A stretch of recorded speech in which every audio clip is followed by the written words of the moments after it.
Selamat siang Bapak Ibu, saya Dr. Lulu Adi Pratikto, spesialis paru di Rumah Sakit Martirahayu. COVID ini belum berakhir, sekali lagi COVID belum berakhir. Kapan berakhirnya? Kita tidak tahu. Yang jelas kalau mau berakhir, kapan berakhir? Kita harus tanya diri kita sendiri. Kapan kita mau taat semua pada protokol kesehatan? Maka kalau kita taat semua pada protokol kesehatan, kita akan mengakhiri pandemi. Bapak Ibu, banyak pertanyaan tentang pasien yang sudah selesai isolasi, sudah dinyatakan sembuh, tetapi kok masih sesak, masih batuk. Nah, ini masalahnya karena COVID ini banyak menyerang di paru-paru.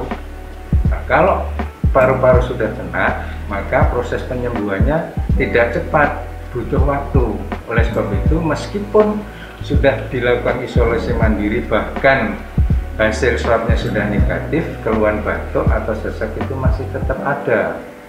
Karena proses penyembuhan paru butuh waktu. Karena apa?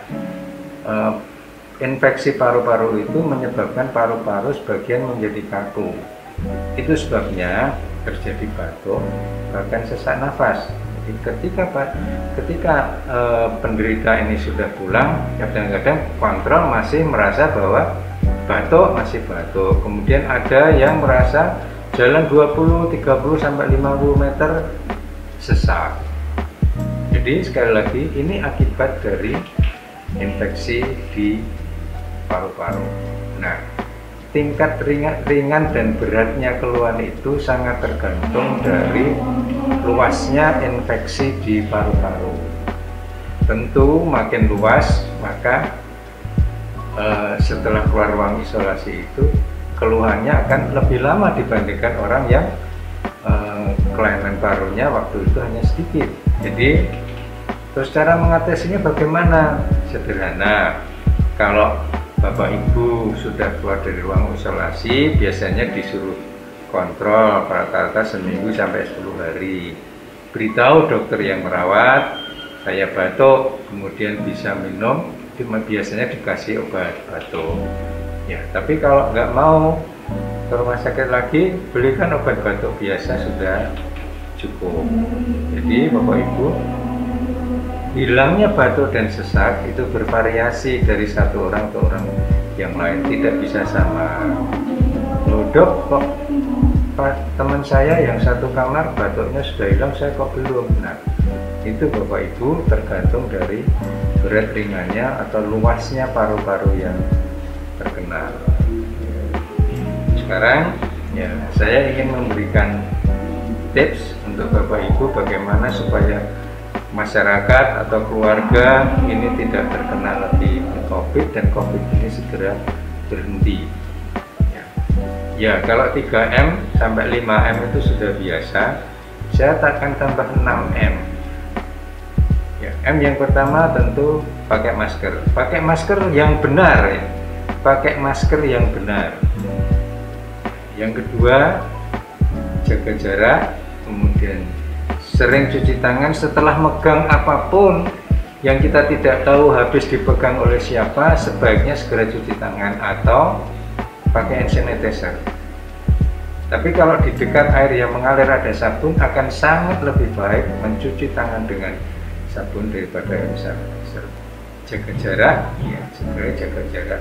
Yang keempat adalah hindari kerumunan, ya, hindari kerumunan. Yang kelima adalah jangan keluar kemana-mana, artinya batasi mobilitas Bapak Ibu supaya kita tidak tertular dari orang lain, atau kalau kita kena tidak menulari orang lain.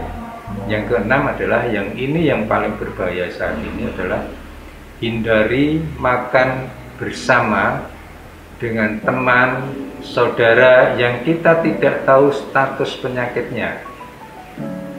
Karena apa? Teman atau saudara yang makan bersama, ketika makan bersama kita buka masker, maka penularannya sangat cepat sehingga kita mudah tertular.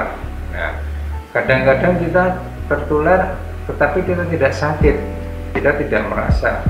namanya orang tanpa gejala atau OTG. Tetapi ketika pulang ke rumah, di rumah ada orang tua, entah itu orang tua kita sendiri atau mbah-mbah yang ada, nenek-nenek kita yang ada, ketika kita pulang bisa menularkan ke orang-orang dengan lanjut usia ini, maka orang lanjut usia ini punya efek yang sangat berat untuk COVID. Oleh sebab itu, sekali lagi, hindari makan bersama-sama dengan orang yang kita tidak kenal.